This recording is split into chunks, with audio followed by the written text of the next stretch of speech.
Bagamat bahagyang bumaba ang level ng tubig sa Sinukalan River kinaumagahan ng Agosto 18, binabantayan pa rin ang ilang barangay na apektado ng pagbaha dito sa Santa Barbara, lalong-lalo na tuwing bumubuhos ang malakas na ulan.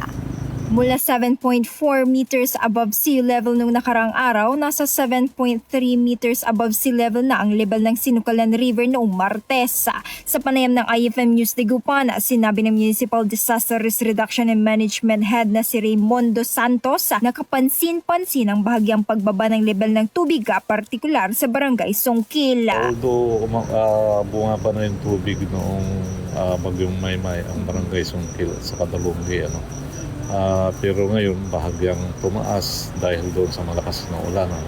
Kahit ganyan po ang sitwasyon natin na medyo kumalma po ang tubig at saka lumalabas na po ang haring araw, huwag muna tayong magkampante.